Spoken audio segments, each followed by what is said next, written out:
That's AAA. So AAA stands for Authentication, Authorization, and Accounting. Authentication means who is allowed to use the resources.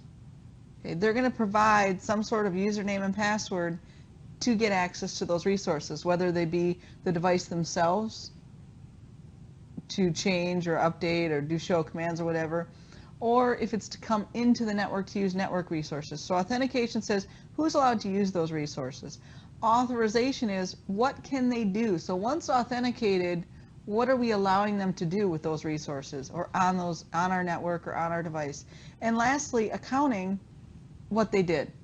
Okay, so it's what they did, how long they did it for. I can do a start-stop record which says, okay, I want to account for or log everything they're doing from the beginning to the end, and then save that log.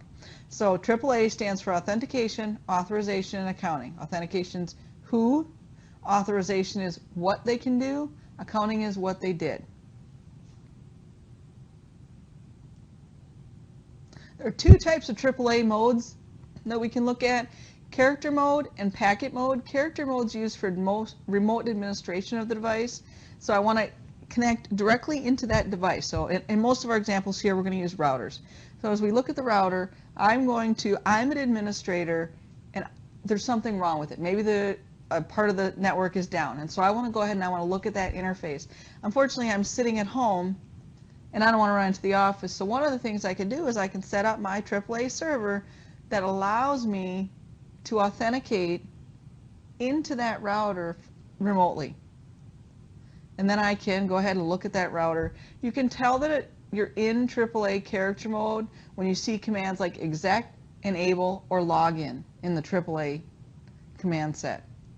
Packet mode is used for access to the network. So and oftentimes it's used for end users. So they want access, maybe they come in through a VPN. That's probably pretty common. They use the PPP protocol. They're using some sort of network protocol. They're coming in to get access to the network. They're not configuring the device. They're not messing with the device. What they want is they want to be allowed access to use a resource inside of the network. So character mode, most often used for remote administration of the device. Packet mode is used for access to the network or access to network resources. And you'll notice packet mode by the commands network and PPP, and in some iOS's VPN group.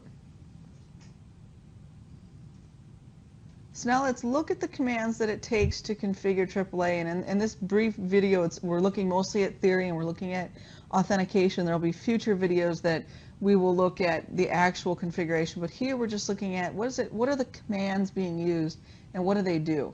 So first thing we got to do when we go into the device is we've got to enable AAA.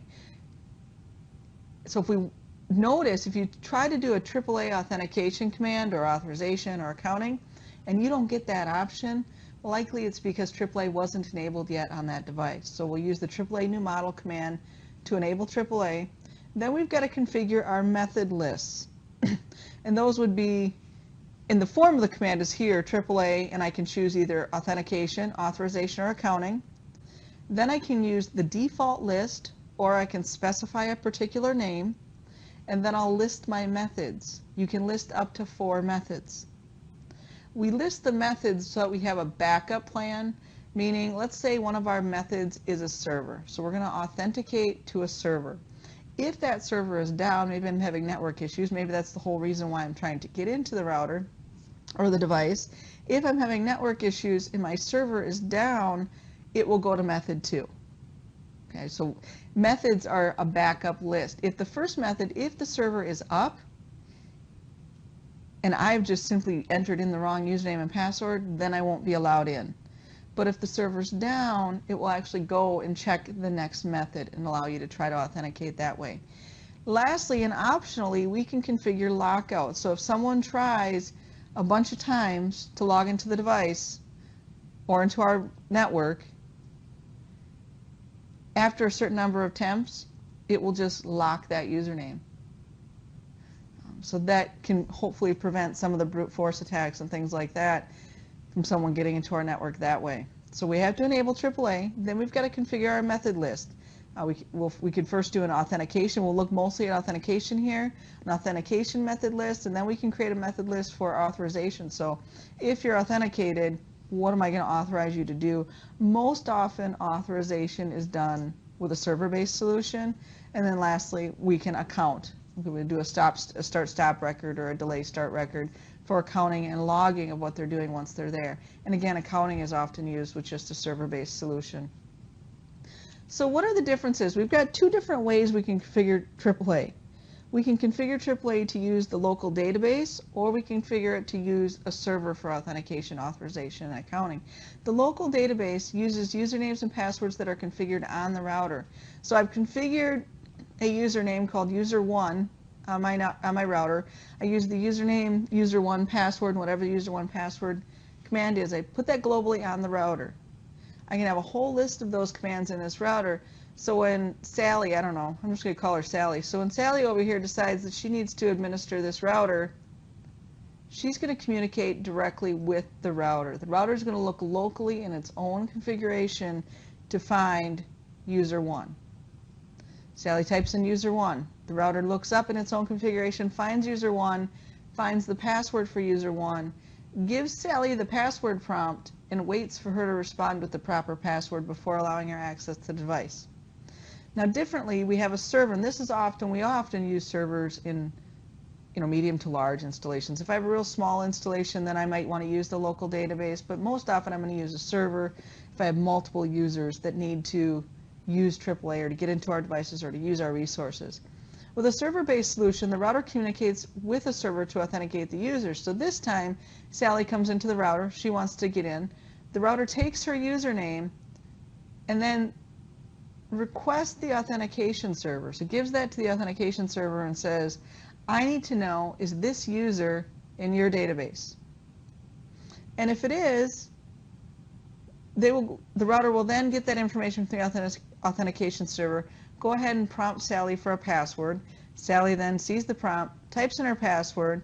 The router then communicates with the server. In this case, the router is the client, then communicates with the server and says, okay, this is the username I have, user1. Do you have that in your database? Yes, you do. This is the password I was given for user1. Does that match? And if it does, Sally will gain access to the router. If it doesn't, Sally's authentication will fail and she won't get access to the router.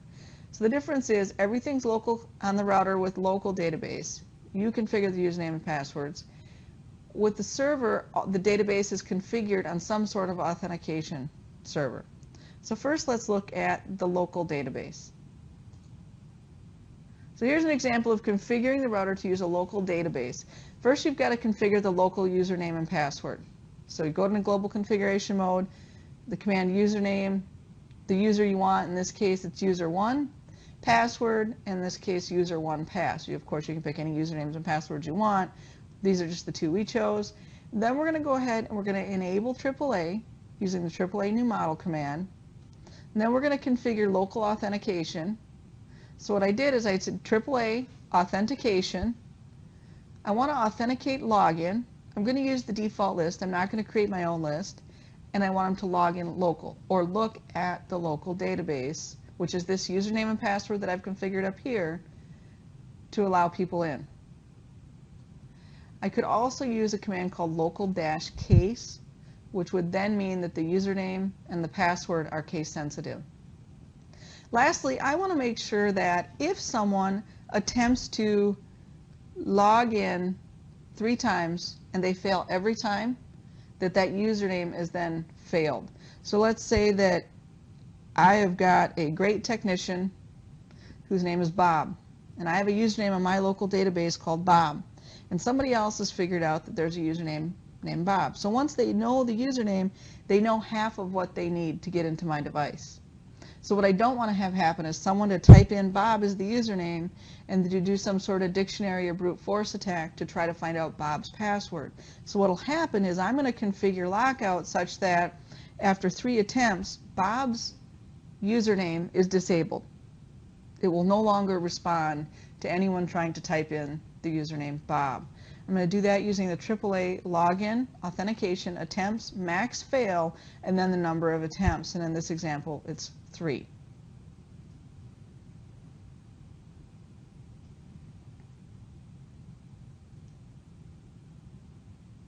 Now the other option we have is to use AAA, configure AAA to use a server, to look at a server database for its information. And the two protocols used to communicate between the client and the server that we have available to us right now are Radius and TACACS Plus.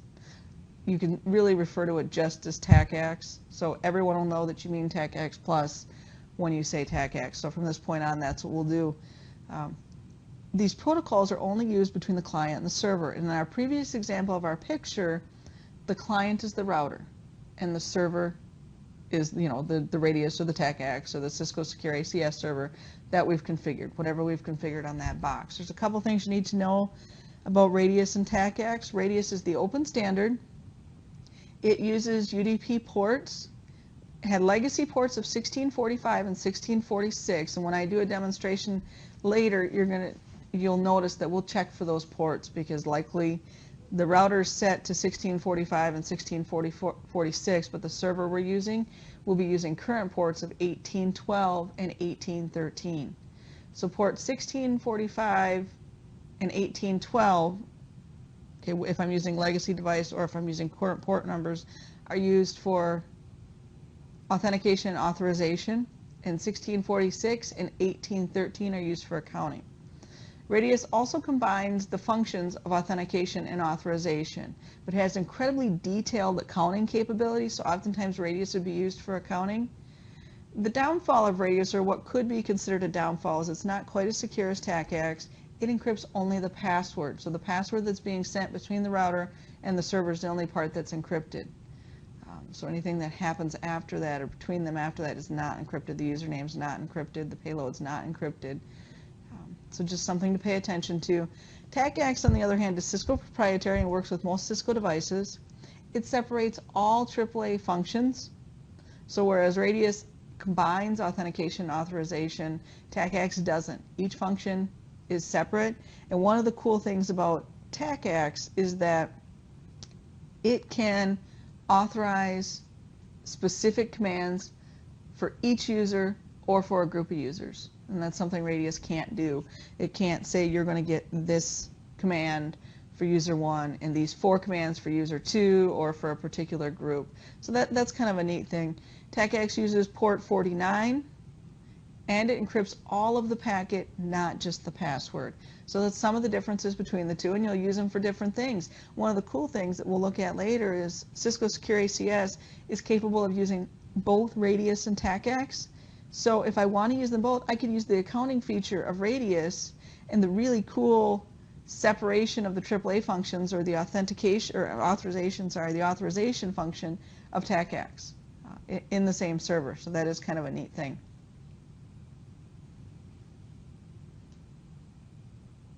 So lastly, we're just going to look at a quick example of how to configure the device to use a server. And in this example, we're going to use a Radius server, because a lot of times I use WinRadius because it's free. And so a lot of my examples will show some of that. Here we're going to use a Radius server. Same thing we did before. Now the only difference is I don't have to configure a local username and password. I'm going to assume that my local username and password is still on there from before. And so then I'm going to use it later at the bottom as an example, but I'm not going to configure it in this example. So first thing I want to do is I want to enable AAA new model. And of course it could still be configured from before, but these are just the steps that are needed to configure the server, or to configure the device for the server, assuming I'm not using local username and passwords, but I am going to use that a little bit later. So first I want to enable AAA new model. Then I'm going to configure an authentication list to use, or an authentication method list to use Radius. If the Radius server is down, then use the local database, and that's where that local username and password is going to come in. So I use the AAA authentication login. Default group is Radius. So first I want to use the Radius server. If for some reason the Radius server is down, then go ahead and use local. Use whatever is configured as a local username and password. That's what's going to happen. Now remember, keep in mind, if this Radius server is up and running and communicating with this router, yet you have put in the wrong or entered the wrong username and password, it doesn't default to local. It just fails. You won't be allowed into the device. And next I've got to configure, remember specifically because this device could be using the older legacy ports and my Radius server isn't, I always have to configure the Radius host, but now I'm also going to specify the ports to make sure that I'm not using legacy ports anywhere, otherwise they won't communicate. So now I've got to specify where is the Radius server. Okay, so you're saying up here you want me to use a Radius server, but I need to know how to get to it. So that command is Radius server host, the IP address of where the Radius server is. Okay, so how do I get to that server? The authorization port, it's actually authorization and authentication, is 1812. The accounting port is 1813. And the key or the password is test radius. This password is used for the router, in this case, or the client, to authenticate directly with the server. That way we know we don't have a rogue device trying to get in and use the server, or the server trying to get in to the router, so vice versa. This password is used not for the user. The user's not, they're still going to use whatever username and password they think they have in the database. This password is only used, or this key is used between the router and the Radius server. And lastly, just as a neat example here, TACACS, as I said earlier, does give more control over authorization, and one of the things we can do is we can specify AAA authorization commands at privilege level 0 to 15. So by default, I might have an authorization level of 15, but I really only want user 1 to be able to do have commands that are in privilege level 1. So instead I would do AAA authorization commands 1, default group TACACS plus local. If you tried to configure this and put Radius here, so these three things here don't go with this thing down here. This is just an example. If you tried to do Radius here, it would actually come back with an error and say there's no TACACS server configured. It would actually let you put in the command, but then later it would come to the console afterwards saying, hey, there's no TACACS server configured.